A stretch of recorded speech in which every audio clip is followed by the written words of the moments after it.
नमस्कार, मैं रवीश कुमार। आप देख रहे हैं देश की बात 6 से 7। क्या यूएपीए नया टाडा होता जा रहा है? किसी पे लगा दो, किसी को वर्षों जेल में सड़ा दो, जमानत तो मिलेगी नहीं।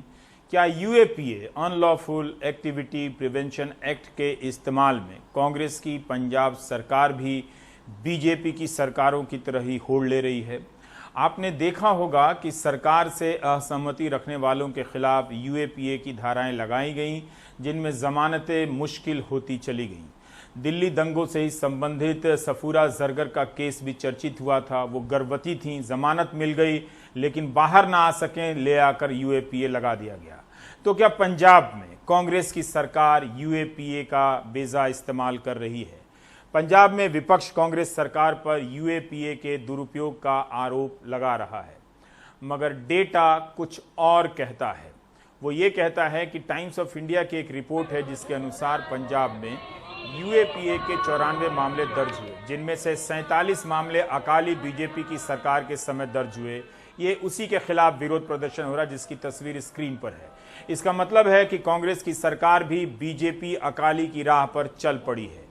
41 मामलों में कोर्ट ने सबूत न होने के कारण आरोपी को बरी किया जो अकाली बीजेपी के समय दर्ज हुए थे, जो बताता है कि सरकार अपना रौब गांठने के लिए इस कानून का बेजा इस्तेमाल करने लगी है।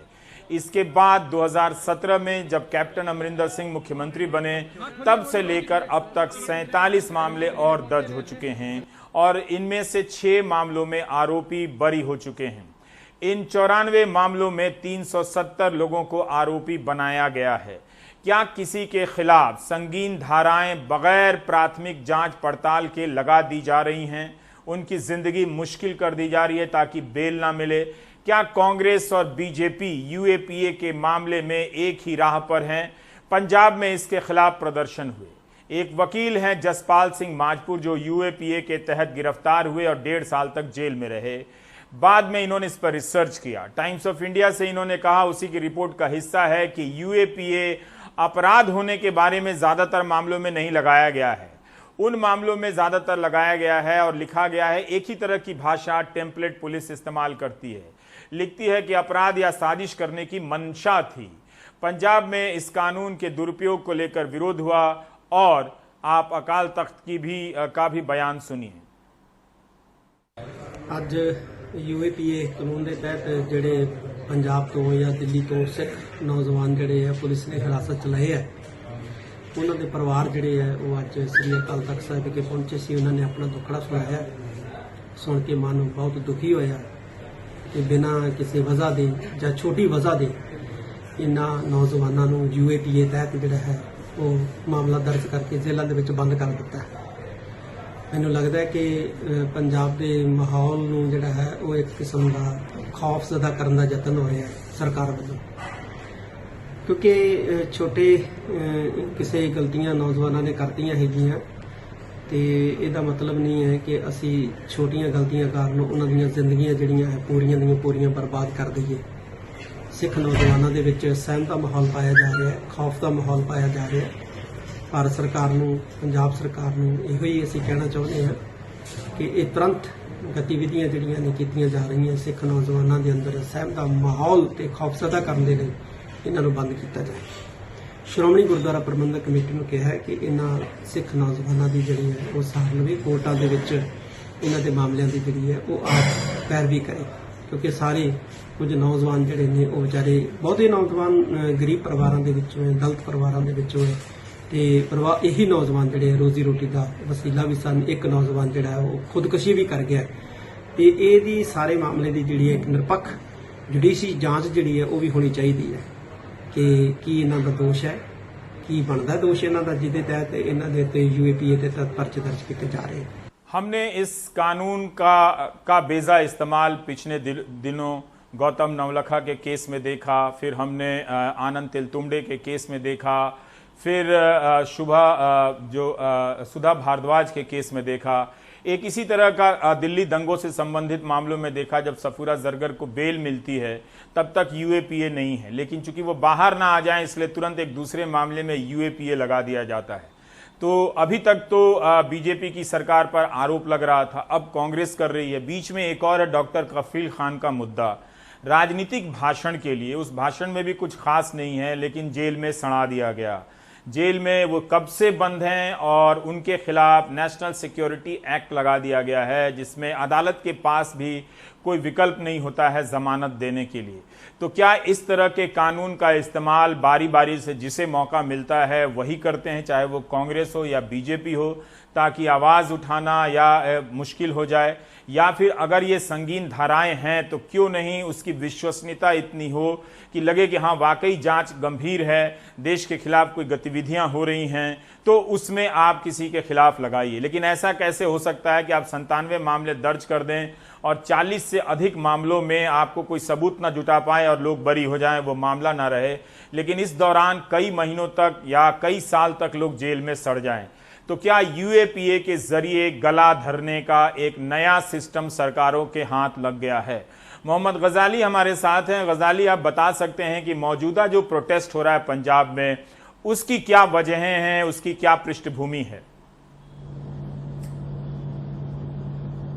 देखिए, पंजाब में जिस तरह से आपने रिकॉर्ड देखा कि 94 केसेस जो पिछले कुछ सालों में दर्ज हुए हैं और उसके क्या कन्विक्शन रेट हैं, कितने पेंडिंग हैं, ये जो ताज़ा मामला है जहां मोहाली में जिसको लेके प्रोटेस्ट हो रहा है, इस मामले में इसी महीने एक 18 साल के नौजवान ने उस वक्त आत्महत्या कर ली जब किसी 2018 के रजिस्टर्ड केस में यूएपीए के केस रजिस्टर हुआ था और एनआईए की तरफ से इस नौजवान को समन किया गया था।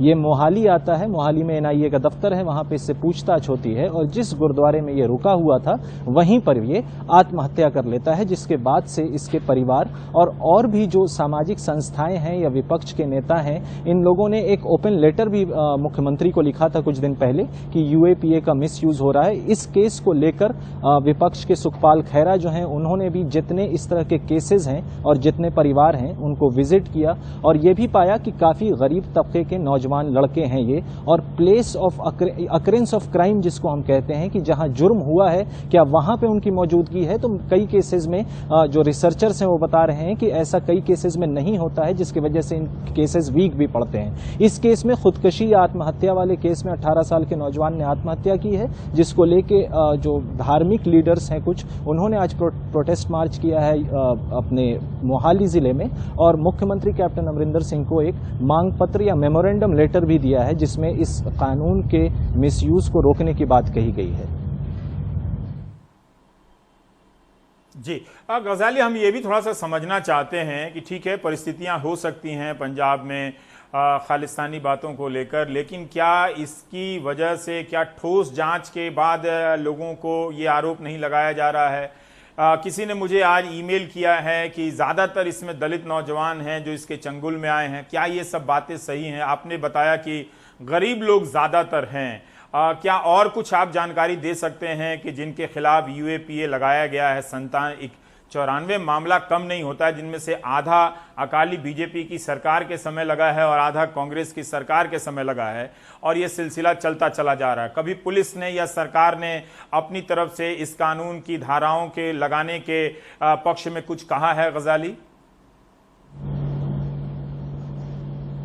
देखिए, जहां तक यूएपीए कानून के लगाने की बात हो या इसमें कोई ठोस सबूत नहीं मिल पा रहे हैं, हमने इसमें एक 18 साल के नौजवान की स्टोरी भी की थी कुछ दिनों पहले, जिसपे अमृतसर का नौजवान था ये, और इसको पटियाला की पुलिस ने यूएपीए के कानून के जुर्म में अरेस्ट किया था और बाद में वो कोर्ट से डिस्चार्ज हुआ लैक ऑफ एविडेंस की वजह से। तो कई केसेस ऐसे हुए हैं पंजाब में जहां पे जो क्रिटिक्स हैं इसके, उनका कहना है जैसे 2017 में जब विधानसभा चुनाव हो रहा था तो मतदान से 2 या 1 दिन पहले पंजाब में एक ब्लास्ट हुआ था जिसमें 7 बच्चे मर गए थे और ये घटना जो है भटिंडा जिले के मौड़ शहर में हुई थी। लोगों का कहना है कि उस केस में यूएपीए क्यों नहीं लगाया जब टेरर चार्जेस वहां पर टेरर के पूरा एंगल टेरर का है, बच्चे मरे हैं, बॉम्ब ब्लास्ट हुआ है, पुलिस ने वहां क्यों नहीं लगाया? ऐसे केसेस में हम देखते हैं कि पुलिस की तरफ से थोड़ा ओवर रीच होता है या कई लोग जो हैं सर्कमस्टेंशियल एविडेंस या कुछ नरेशन के तौर पे उठा लिए जाते हैं, इसीलिए मिसयूज की बात हो रही है। और हर चीज को यहाँ पर जो है एक खालिस्तान के एंगल से जोड़ना, हालांकि हम ये नहीं कहेंगे कि पाकिस्तान की तरफ से जो आतंकवादी गतिविधियां कहानियां हैं वो हमेशा पंजाब में उसको रिवाइव करने के कई सबूत पंजाब पुलिस ने दिखाए भी हैं कि कैसे ड्रोन से आर्म्स आ रहे हैं या ड्रग्स आ रहे हैं, लेकिन कई केसेस में यह भी देखा गया है कि प्लेस ऑफ अकरेंस पे प्रेजेंस ना होने के बावजूद किसी आइडियाज को लेके, किसी लिटरेचर की किताब को लेके, नवाशहर का एक बहुत मशहूर केस है जहां पे 2 बच्चों को इसलिए भी कर लिया कि उनके पास से कुछ लिटरेचर मिला था, बाद में उनको अक्विट किया गया। तो कहीं ना कहीं पुलिस की तरफ से ये एक मिसयूज के लेवल पे है। हाँ, हालांकि सरकार की तरफ से या पुलिस प्रशासन या जो पुलिस मुखी हैं उनकी तरफ से इस पे कोई बयान नहीं आया। हालांकि वो यही मेंटेन करते हैं कि पाकिस्तान की तरफ से युवाओं को यहां पर वर्गलाने की कोशिश की जा रही है। तो सारा मुद्दा इसलिए भी पनपा है। कुछ दिन पहले मैं उसका एक बैकग्राउंड बता दूं कि गजाली, आप हमारे साथ बने रहिए। आपने जो बातें पहले हैं कि ड्रग्स के जो मामले आए हैं उसमें तो यूएपीए नहीं लगाया जा रहा है। जो भी दर्शक लोकतंत्र के सवाल को गंभीर समझते हैं, लोकतंत्र का जो सवाल है वो एक सिस्टम बनाने का सवाल है। वो बीजेपी को हटाकर कांग्रेस को लाने या कांग्रेस को हटाकर बीजेपी को लाने का सवाल नहीं है। एक ऐसा सिस्टम बनना चाहिए जिसमें गरीब और कमजोर या फिर असहमति उठाने वाले के साथ इस तरह की ज्यादती ना हो कि आप संगीन धाराएं लगाकर आप उसे कई साल के लिए जेल में बंद कर दें और कहे कि आप अगर निर्दोष हैं तो इंसाफ के लिए लड़ते रहें। हालत आपको पता है अदालतों के भीतर और पुलिस की जांच का क्या होता है। इसलिए लोकतंत्र के सवाल को आप बिल्कुल कांग्रेस और बीजेपी से अलग अपने से जोड़कर रखिए, क्योंकि वो सवाल अगर ध्वस्त होते हैं तो ध्वस्त आप हो जाते हैं, जैसा कि इस वक्त हो गया है। मीडिया ने आपको छोड़ दिया है। आपने पहले मीडिया को छोड़ दिया, उसे तमाशा बनाया, उसमें शामिल हुए। अब दिन रात लिख रहे हैं कि मीडिया ये नहीं दिखाता है, वो नहीं दिखाता है। जब मीडिया कई साल से कुछ नहीं दिखा रहा था तब आपको दिक्कतें नहीं हुई। जब आपको दिक्कत होने लगी तो आप कह रहे हैं मीडिया क्यों नहीं दिखा रहा है। तो इस तरह से लोकतंत्र के सवाल डील नहीं किए जाते हैं। गजाली हमारे साथ बने हुए हैं, हम बढ़ते हैं पंजाब से ही एक और खबर पर कि करगिल के शहीद निर्मल सिंह की मां मनरेगा में मजदूरी करें यह अच्छी बात नहीं है, शर्मनाक है। मानसा जिले के गांव कुसला में रहती हैं, 80 साल की हो गई हैं, उन्हें वृद्धावस्था पेंशन तक नहीं मिल रही है। बताइए, इतनी नेतागिरी होती है और ये हालत है। हालात इतने बदतर हैं कि बरसात के दौरान माता का इकलौता कमरा पानी से भर गया और उसके एक कमरे की छत भी कभी भी गिर सकती है। ये हालत है उनके घर की। माता जंगीर कौर ने बताया कि उन्होंने अपना बेटा देश के लिए कुर्बान कर दिया, मगर आज 80 वर्ष की उम्र में उन्हें मजदूरी करनी पड़ रही है और वो 2 वक्त की रोटी के लिए दर दर की ठोकरें खा रही हैं। और कभी ऐसा दिन भी आता है कि उन्हें भूखे पेट सोने को मजबूर होना पड़ता है। माता जंगीर कौर ने बताया कि अगर उन्हें पता होता कि उन्हें बुढ़ापे के दिन ऐसे देखने पड़ेंगे तो वह अपने पुत्र को कभी भी फौज की नौकरी ना करने देती। गांव के पंचायत ने बताया कि गांव में शहीद निर्मल सिंह की मूर्ति एक प्राइवेट संस्था ने लगाई, मगर सरकार ने शहीद का स्मारक बनाने का कोई प्रयास नहीं किया। सरपंच मंजीत सिंह बताते हैं कि स्कूल का नाम शहीद के नाम पर रखा जाना था, यह तय हुआ था, मगर सरकार ने इसे मंजूर नहीं किया।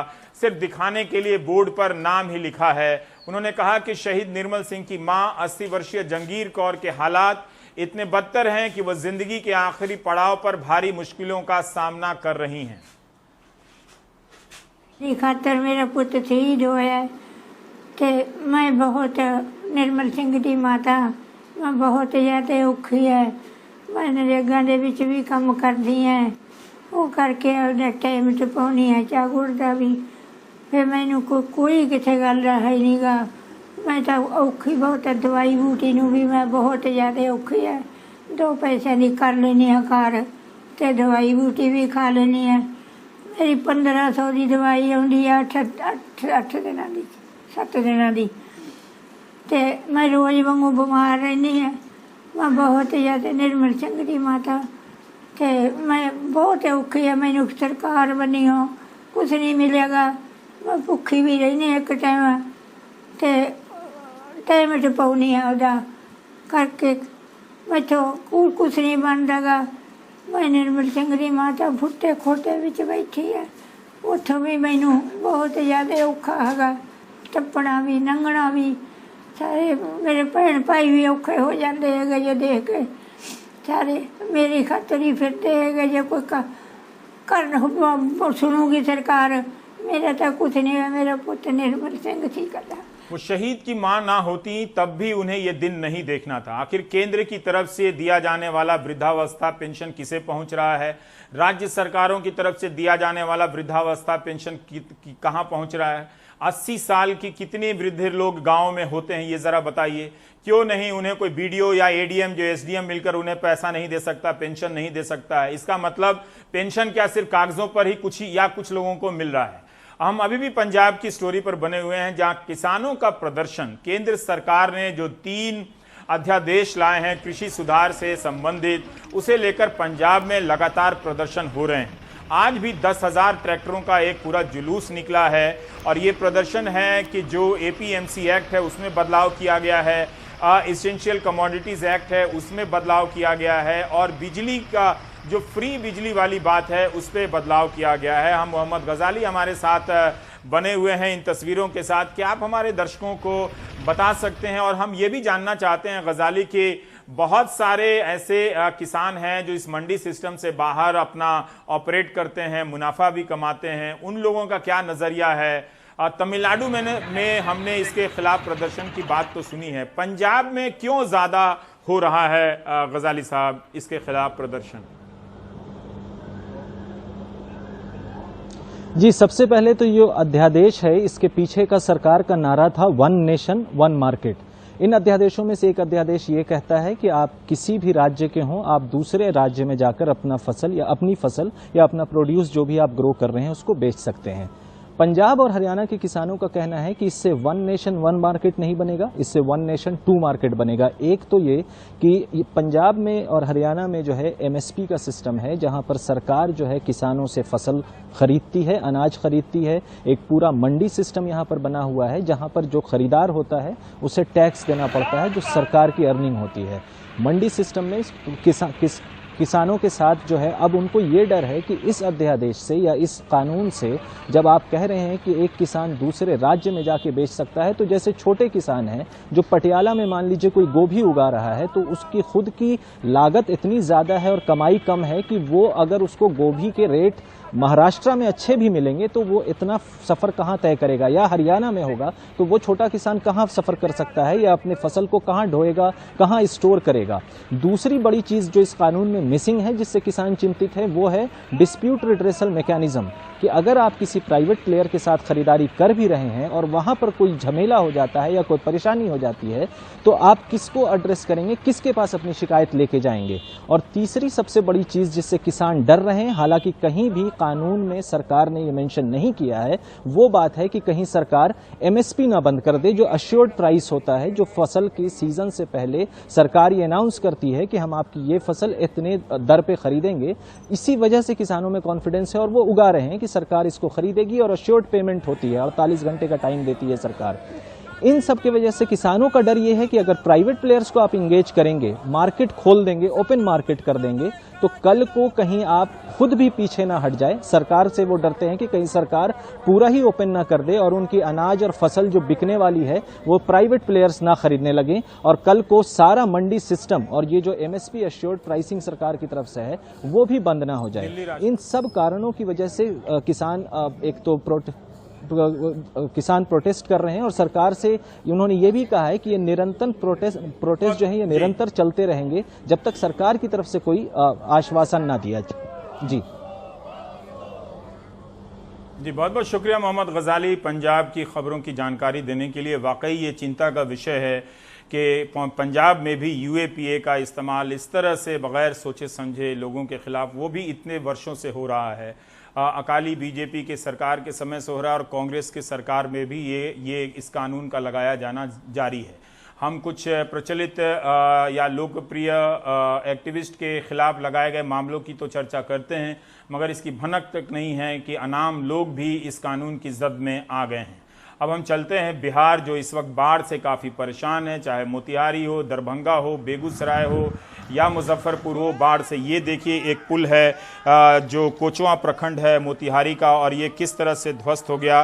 राष्ट्रीय उच्च पद 28 को जोड़ने वाली ये पुलिया है, धनगढ़ा भोपतपुर बजिया बाजार के बीच सोमवती नदी पर है, और इसी तरह से संग्रामपुर के इलाके में या फिर दरभंगा के जो इलाके हैं वहाँ पर हाईवे पर पानी आ चुका है, जो स्टेट हाईवे है वहाँ भी पानी आ चुका है और लोग बहुत परेशान हैं। हर जगह प्रशासन का इंतज़ार हो रहा है। ये भी खबर है कि कई जगहों पर प्रशासन ने कम्युनिटी किचन बनाने की स्थापना की बात कही है, मगर अभी भी जो नदी के किनारे के लोग हैं उन्हें मदद की ज़रूरत है। बहुत सारे लोग मोतिहारी से भी लिख रहे हैं कि प्रशासन की मदद उन तक नहीं पहुंच रही है और जैसे जैसे गाँव में रात के वक्त बाढ़ का पानी बढ़ता है लोगों की घबराहट बढ़ती चली जाती है। तो पूर्वी चंपारण, दरभंगा, गोपालगंज, सिवान, इन सब जगहों पर बाढ़ की एक सी स्थिति है। अगर बारिश में कमी नहीं आई तो ये स्थिति और बिगड़ सकती है। असम से एक राहत की खबर है कि वहाँ बाढ़ में थोड़ी सी कमी आई है। और अब चलते चलते ब्रेक लेंगे और ब्रेक से पहले दिल्ली के विकास नगर से एक दर्शक के भेजे गए वीडियो को देखिए कि राशन को लेकर किस तरह से जद्दोजहद से गुजरना पड़ा आज लोगों को। 2 बार राशन मिला, एक मोदी वाला, एक केजरीवाल जी वाला। 2 बार मिला अगले महीने में, इस महीने के बताओ ना। ये देखिए, ये जो है सो करके और नंबर दूसरा डाल दिए, सारी दे दी। कोई इसका टाइम टेबल नहीं है ये करने का। हमको राशन नहीं मिला, दाल नहीं मिली, चावल नहीं मिला। कब से नहीं मिल रहा है? तो 2 महीने का दाल नहीं मिली। नहीं, ये दोबारा वाला नहीं मिला। दोबारा वाला नहीं मिला आपको? दोबारा वाला नहीं मिला। आजकल बुला रहा है, अभी 18 बोलेंगे, कभी 20 को बोलेंगे, फिर 25 को बोलेंगे, फिर 27 बोले हैं। टाइम ही नहीं है।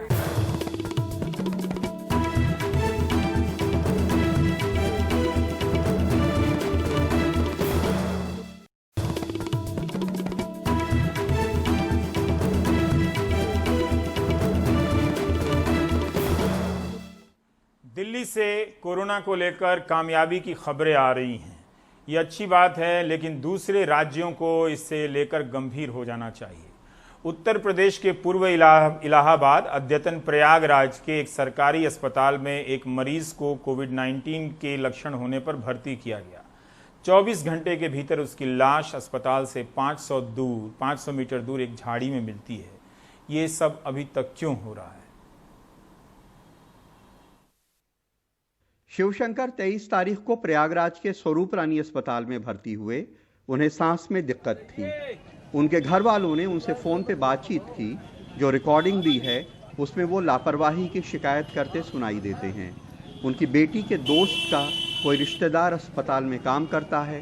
वो बेहतर देखभाल के लिए उससे सिफारिश लगाने कहती है। सुनो, अब ज्यादा बात मत करो। कल डॉक्टर कह रहा था ज्यादा बात नहीं किया करो, दिक्कत होती है। हम बात कर लेंगे, ठीक है? चलो ठीक है।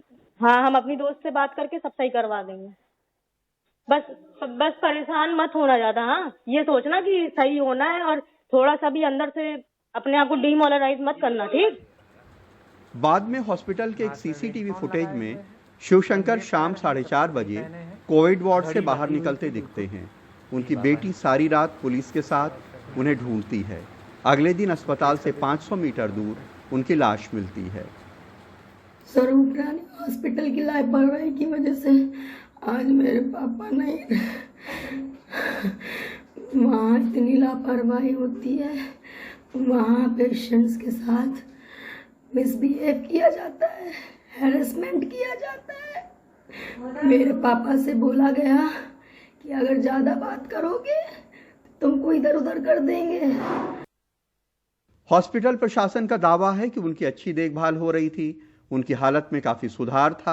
कुछ डॉक्टर्स ने उनका पीछा किया, लेकिन वो उनको पकड़ नहीं पाए। उनकी अच्छी देखभाल की जा रही थी और उनको तबीयत में काफ़ी सुधार भी हो रहा था। अचानक कल शाम को 4 बजे वहाँ से बाहर जाने लगे। तब वहाँ पर कार्य ड्यूटी में जो डॉक्टर्स थे उन्होंने उनको रोका। तब तक वो समझ पाते वो आगे निकल गए। इसके बाद जब देख के बाहर जा रहे तो पीछे पीछे वो गए, बाहर तक गए और बाहर तक जाने के बाद भी वो आगे निकल गए, वापस नहीं आए। तब उन्होंने पुलिस चौकी में एक लिखित रूप से उनको सूचना दिया। सिर्फ एक सरकारी अस्पताल या सिर्फ एक घटना की बात नहीं है। बहुत बड़े पैमाने पे सरकारी अस्पतालों में कोरोना के मरीजों की हालत बहुत ख़राब है। बड़े पैमाने पे लापरवाही हो रही है। खाने पीने और देखभाल की तमाम दिक्कतें हैं। उन्हें ठीक होना बहुत ज़रूरी है। इलाहाबाद में नितिन गुप्ता और लखनऊ में कैमरामैन राजेश गुप्ता के साथ कमाल खान, एनडीटीवी इंडिया। ऐसी रिपोर्ट के संदर्भ में आप सभी दर्शकों की भी एक भूमिका है। आप सरकार को पत्र लिखें कि आपका ध्यान इस तरह की जरूरी रिपोर्ट पर ना जाए, उसे भटकाने के लिए सरकार कौन कौन से कार्यक्रम करे ताकि जनता का ध्यान भटक जाए और आप इस मुगालते में रहे कि आपके साथ ऐसा नहीं होगा, या यूपी में या बिहार में या कहीं भी किसी के साथ ऐसा नहीं हो रहा है। मुख्यमंत्री ने कहा कि कोरोना की जांच बढ़ा दी जानी चाहिए, लेकिन जब अचानक 24 घंटे के भीतर 1 लाख टेस्ट हो गया तो लोगों को संदेह हुआ कि इतनी जल्दी 1 लाख कैसे हो सकता है। अगर वो एक झटके में इतनी जल्दी हो सकता है तो पहले क्यों नहीं हुआ। आलोक की ये रिपोर्ट देखिए, फिर बीएचयू बनारस की बात अजय सिंह से करेंगे। रविवार को रिकॉर्ड 1 लाख से ज्यादा कोरोना टेस्ट, ये यूपी सरकार का दावा है। 24 घंटे में उसके अपने आंकड़े 2 गुने हो गए। शनिवार को 57,068 टेस्ट हुए थे। हम सभी लोगों को जो इस कार्य में लगे हुए थे उनको हम बधाई देते हैं। अब कुल मिलाकर के प्रदेश में जो टेस्ट की संख्या है वो 19,41,259 हो गई है। लेकिन ये सवाल बना हुआ है कि यूपी ने ये कामयाबी कैसे हासिल की। यूपी सरकार कहती है कि रविवार को हुए 1 लाख में आधे से ज्यादा टेस्ट कम समय वाले थे, लेकिन कम भरोसे वाले रैपिड एंटीजन टेस्ट थे। बाकी 50,000 टेस्ट आरटीपीसीआर और असली नेट टेस्ट के मेल से हुए थे। शनिवार को हालांकि 57,068 में 33,204 टेस्ट ज़्यादा भरोसेमंद आरटीपीसीआर टेस्ट थे। महीने भर पहले 29 जून को 22,328 टेस्ट में से 21,440 टेस्ट आरटीपीसीआर टेस्ट थे। तो सरकार का ज़्यादा जोर उस तकनीक पर है जो कम भरोसेमंद है। क्या इसीलिए कि नंबर बढ़ाए जा सकें? एक और दिलचस्प आंकड़ा ये है कि शनिवार और रविवार के बीच 50,000 के विशाल अंतर से टेस्ट 2 गुने हो गए, लेकिन संक्रमण बस करीब 500 बढ़ा। शनिवार को 3,092 नए मामले आए थे, जबकि रविवार को 3,578 मामले आए। लखनऊ से आलोक पांडे की रिपोर्ट, एनडीटीवी इंडिया। और अब हम चल रहे हैं अजय सिंह के पास, बनारस में हैं। अजय, वहाँ तो काफ़ी अच्छी व्यवस्था होगी, बनारस के लोग इस वक्त काफ़ी भरोसे में होंगे और किसी प्रकार की दिक्कतें की खबर नहीं आ रही होगी, क्योंकि वो तो प्रधानमंत्री का संसदीय क्षेत्र भी है। नहीं रवीश, ऐसा बिल्कुल नहीं है। यहाँ भी उसी तरीके की खबरें आ रही हैं जिस तरीके की खबरें बाकी जगहों पर आ रही है। आए दिन हो रहा है। ये अलग बात है कि प्रशासन थोड़ा अलर्ट है, बाकी के जो सरकारी अस्पताल है उनमें वो व्यवस्था जरूर कुछ कर दे रहा है जिस तरीके की खबरें आ रही हैं, लेकिन बनारस में जो L3 का अस्पताल बनाया गया है वो BHU बनाया गया है। आप भी जानते हैं कि पूर्वांचल में BHU जो है वो एम्स कहा जाता है। उसमें तकरीबन 440 बेड है, 200 बेड कोरोना के लिए किया गया है, 40 वेंटिलेटर है और ऑक्सीजन के लिए भी इस तरीके की व्यवस्था है। लेकिन वहां से पिछले दिनों कई वीडियो वायरल हुए जिसमें लोगों ने ये कहा कि मतलब जो है वहां पर बहुत बदइंतजामी है।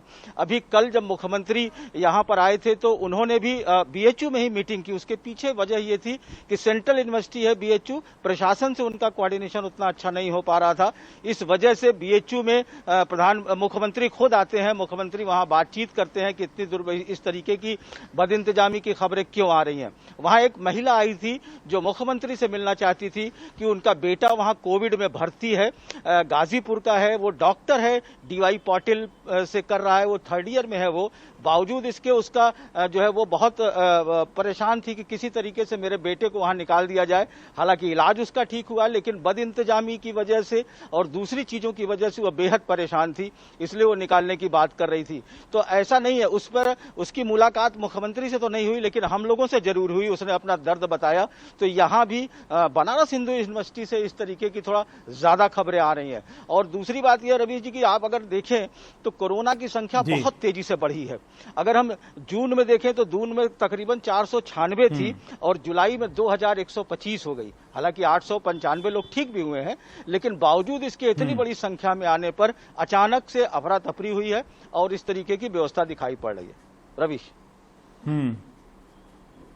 जी, बहुत बहुत शुक्रिया अजय ये जानकारी देने के लिए। चूंकि आप बनारस से रिपोर्ट कर रहे हैं, उम्मीद है आपके खिलाफ FIR नहीं होगी।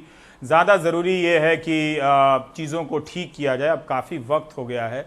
इस तरह से अस्पतालों की तरफ से बदइंतज़ामी की जो खबरें आ रही हैं, सोचिए पटना में PMCH के डॉक्टर अपनी पत्नी को लेकर दिन भर भटकते रहे कि उन्हें कोई भर्ती कर ले, लेकिन वो भर्ती नहीं करा सके और पत्नी ने दम तोड़ दिया। तो इस तरह की लाचारी की स्थिति से बेहतर है कि व्यवस्थाओं को थोड़ा ठीक किया जाए, उस पर ध्यान दिया जाए। वैसे जो ज़्यादा ज़रूरी चीज़ है वो देश के लिए, उसमें कभी किसी प्रकार की कमी नहीं होनी चाहिए। अस्पताल या सिलेंडर, ऑक्सीजन, ये सब हम बाद में भी झेल सकते हैं। रफाल आ रहा है, ये सबसे अच्छी खबर है कि रफाल फ्रांस से चलने वाला है, अब उड़ रहा है वहाँ से।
तो आपने देखा कि राजस्थान के लोगों ने अपने गांव के जर्जर स्कूल को अपने ही स्तर पर ठीक कर दिया। पर ये वाहवाही की बात तो है ही, लेकिन ये सरकार की जिम्मेदारी है। सरकार ठीक करती तो ज़्यादा वाहवाही की बात होती। इसलिए कभी कभी सकारात्मक होने के चक्कर में सरकार की जवाबदेहियों को आप आउटसोर्स ना करें। हाँ, ज़रूर जनता का नुकसान कम से कम हो, इसका भी ध्यान रखें, तो करते भी रहें। अब अनुराग द्वारी जायजा ले रहे हैं कि भोपाल और इंदौर में कोविड-19 को लेकर जो तैयारियां हैं उसका आम जनजीवन पर कितना भरोसा पैदा हो रहा है, उससे वो देखिए। मुख्यमंत्री शिवराज सिंह चौहान कोरोना संक्रमित हैं। भोपाल के चिरायू अस्पताल में भर्ती हैं। वहां से सरकार के कामकाज भी निपटा रहे हैं और इसकी गंभीरता समझते हुए कई लोग तैयार हो जाएंगे। लेकिन राज्य, खासकर भोपाल की स्थिति ठीक नहीं है। राजधानी भोपाल में संक्रमितों का आंकड़ा 5314 पहुंच गया है। 158 लोगों की मौत हो चुकी है। 1675 एक्टिव केस हैं। लेकिन चिरायू, जहां सिर्फ कोरोना के मरीजों का इलाज हो रहा है, वहां 750 बिस्तर पर 680 मरीज हैं। सरकारी हमीदिया अस्पताल में 220 बिस्तर हैं, जिसमें 200 मरीज भर्ती हैं।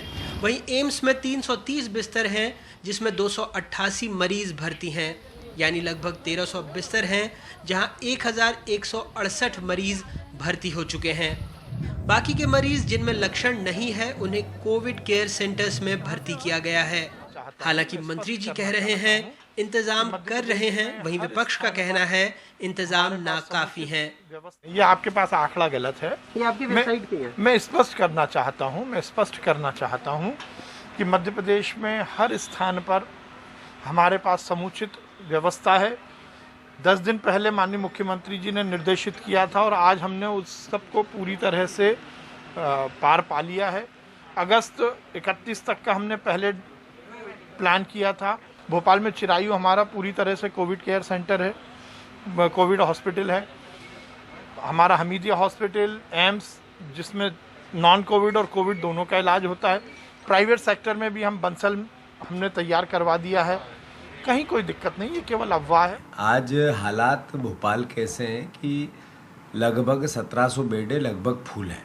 रोज़ जितने मरीज आते हैं उससे आधे भी मरीज डिस्चार्ज नहीं होते, बेड की कमी है। मैं मानता हूं कि सरकार के फेल्योर के साथ जो दर्द दिया है पूरे कोरोना के महासंकट को देश भर में भारतीय जनता पार्टी ने, उसका एक उदाहरण है। मुख्यमंत्री जी तो मुख्यमंत्री हैं, बाकी जगह आम आदमी किस तरीके से दर बदर भटक रहा है, कितने लोग हॉस्पिटल के अभाव में अपना दम तोड़ चुके हैं। वैसे पूरे राज्य में सामान्य बेड 27,613 हैं, ऑक्सीजन युक्त सामान्य बेड 10,138 जबकि आईसीयू में 1,618 बेड हैं। सरकार का दावा है कि पूरे प्रदेश में आईसीयू के अभी भी 29% बिस्तर पर मरीज हैं जबकि बाकी पर 21%। हालांकि ये भी एक तथ्य है कि राज्य में 75,000 लोगों पर एक वेंटिलेटर और 47,000 लोगों पर एक आईसीयू बेड है। इस विधानसभा में नेता बैठते हैं जनता के मुद्दों के नाम पर। उसी जनता से शरद जोशी का एक व्यंग्य याद आता है, अंधों का हाथी, जिसमें जनता के मुद्दे हाथी हैं और नेता देख नहीं पाते। मंच पर आते हैं हाथी को छूकर, कभी कहते हैं उसकी पूंछ को कि ये अजगर है, कभी कान को सूप, पीठ को दीवार, और अंत में जो जनता है सूत्रधार के रूप में वही मर जाती है। कमोबेश कोरोना को लेकर और उसके निकली समस्याओं को लेकर यही हाल हमारे नेताओं का है। भोपाल से कैमरा पर्सन रिजवान खान के साथ अनुराग द्वारी, एनडीटीवी इंडिया। महीनों से लगातार हमारे सहयोगी जहां रिपोर्ट कर रहे हैं वहीं के वहीं टिके हुए हैं। अगर आप दिल्ली और महाराष्ट्र की, मुंबई धारावी की हालत छोड़ दें तो हर जगह की कहानियां वहीं पर अटकी पड़ी हैं। शायद किसी को कोई फर्क नहीं पड़ता है। इसीलिए बहुत जरूरी है कि सरकार ध्यान भटकाने वाले मुद्दों का प्रबंध करे, जनता भी उससे मांग करे। अब राजनीतिक खबरें। राजस्थान में विधानसभा का सत्र बुलाने के मुख्यमंत्री अशोक गहलोत के प्रस्ताव को राज्यपाल कलराज मिश्र ने एक बार फिर लौटा दिया है। राज्यपाल ने कई नए सवाल उठाए और कहा कि राज्यपाल की ये मंशा नहीं है कि विधानसभा का सत्र न बुलाया जाए, लेकिन इस मसले पर उनकी सलाह का ख्याल रखा जाए। राज्यपाल की सलाह है कि विधानसभा सत्र के लिए 21 दिन का नोटिस दिया जाए। अगर विश्वास मत की नौबत आती है तो इसका लाइव प्रसारण किया जाए और कोरोना से बचने के लिए 200 विधायकों और कम से कम 1,000 कर्मचारियों की सोशल डिस्टेंसिंग के इंतजामों का ख्याल रखा जाए। इस बीच राजस्थान के स्पीकर ने आज सुप्रीम कोर्ट से अपनी वो याचिका वापस ले ली जिसमें स्पीकर की कार्यवाही पर हाईकोर्ट के दखल को चुनौती दी गई थी।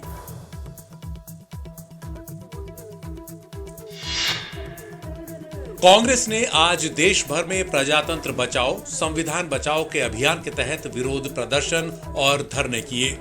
राजस्थान में राज्यपाल के रवैये के खिलाफ देश भर में राजभवनों के सामने प्रदर्शन किए गए और कांग्रेस कार्यकर्ता काले झंडे लेकर सड़कों पर उतरे।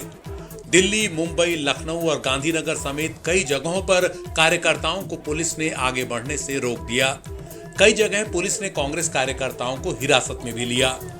लोकतंत्र बचाने की मांग पर राहुल गांधी ने स्पीक अप फॉर डेमोक्रेसी नाम से इस अभियान में अधिक से अधिक कांग्रेसियों से शामिल होने का आग्रह किया था। कांग्रेस नेता राहुल गांधी ने मोदी सरकार पर फिर आरोप लगाया है कि वो चीन के अतिक्रमण को लेकर सच्चाई छुपा रही है और चीन ने भारत की जमीन पर कब्जा किया हुआ है। अपने वीडियो बयानों की सीरीज के चौथे संस्करण में राहुल गांधी ने चीन के साथ सीमा विवाद का मुद्दा उठाया। राहुल गांधी ने कहा कि वो भारत की जमीन पर चीन के अतिक्रमण की सच्चाई को सामने लाने का काम जारी रखेंगे, भले ही इसके लिए उन्हें अपने राजनीतिक जीवन की कीमत क्यों न चुकानी पड़े। उधर बीजेपी ने तुरंत राहुल गांधी को जवाब देते हुए कहा कि उनका राजनीतिक जीवन तो शुरू होते ही खत्म हो चुका है और देश के लोग उन्हें अपने नेता के तौर पर नहीं देखते और वो कांग्रेस का भविष्य खत्म करने पर तुले हुए हैं।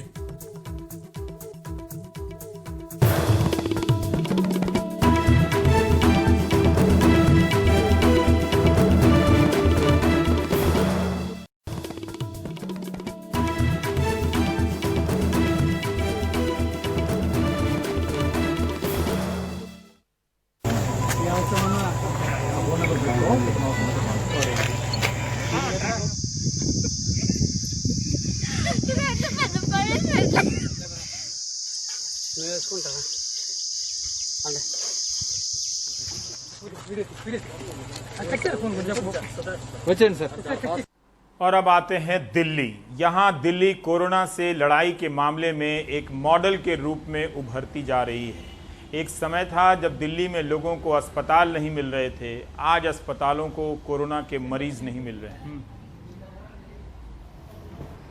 मैं शहनाई बैंक्वेट हॉल पे हूँ। शहनाई बैंक्वेट हॉल जो कि दिल्ली के सबसे बड़े कोरोना हॉस्पिटल लोक नायक जयप्रकाश हॉस्पिटल के ठीक सामने एक बैंक्वेट हॉल हुआ करता था जिसको दिल्ली सरकार ने टेक ओवर किया और कोविड केयर सेंटर इसको बनाया। जो बेड्स थे वो इसी तरह से लगे हुए हैं, लेकिन मरीज जो है कोई एक भी मरीज आपको यहाँ पर नजर नहीं आएगा। 2 हफ्ते से बताया जा रहा है कि यहाँ पर मरीज नहीं आया है। डॉक्टर रजत जैन है मेरे साथ में, जो कि डॉक्टर्स फॉर यू के प्रेसिडेंट हैं। डॉक्टर्स फॉर यू वो संस्था है, एक एनजीओ है जिसको जिम्मेदारी दी गई थी कि वो इस कोविड केयर सेंटर को चलाएगा। सर थोड़ी जानकारी दीजिए कि कब से 2 हफ्ते से आप बता रहे हैं कि यहाँ पे कोई कोरोना पेशेंट नहीं आया है।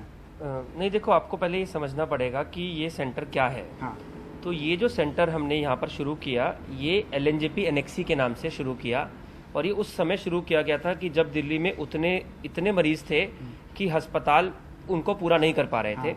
तो LNJP की बेड कैपेसिटी बढ़ाने का ये एक प्रयास था कि जो मरीज थोड़ा कम बीमार है, माइल्ड टू मॉडरेट डिजीज वाले हैं, वो LNJP के ऊपर बर्डन ना बढ़ाएं, उनको यहाँ पर रख लिया जाए ताकि जो ज्यादा सीवियर डिजीजेस के पेशेंट्स हैं उनको LNJP में रखा जाए। ठीक है।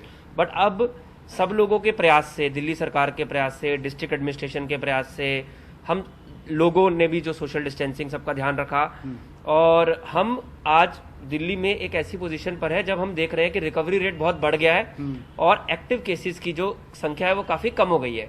आज LNJP में भी हमारे पास काफी उपलब्धता है और काफी बेड खाली है। अच्छा। तो जब LNJP में ही बेड खाली है तो यहाँ पर उस पेशेंट को ट्रांसफर कराने का पॉइंट ही नहीं है, मगर फिर भी अभी नहीं पता कि कैसा क्या होगा। इसीलिए हमने इसको एकदम सस्पेंडेड तो रखा हुआ है मगर सारी फैसिलिटीज को अप टू डेट रखा हुआ है। एक डॉक्टर अभी भी यहाँ पर होते हैं हर रोज, एक नर्स भी हमेशा यहाँ पर होती है कि इन केस भगवान ना करे अगर हमें जरूरत पड़े तो हम यहाँ पर शिफ्ट कर सके। बट हाँ, आपकी बात ठीक है, पिछले 8 से 10 दिन में हम भगवान की कृपा से यहाँ पर किसी मरीज को हमने नहीं देखा। तो ये अच्छी खबर है, अच्छी और सुखद तस्वीर है कि जो एक समय पर ये टेम्परेरी इंतजाम किया गया था, अस्थायी इंतजाम किया गया था कि हालात अगर बिगड़ते हैं तो इस तरह के बैंक्वेट्स हॉल जो हैं उनको तैयार किया गया था कि यहाँ पर मरीजों को दाखिल किया जाएगा। लेकिन अब क्योंकि हालात बदल रहे हैं, हालात सुधरते हुए दिख रहे हैं, तो जो इंतजाम किए गए थे अब वो फिलहाल इस तरह से खाली हैं,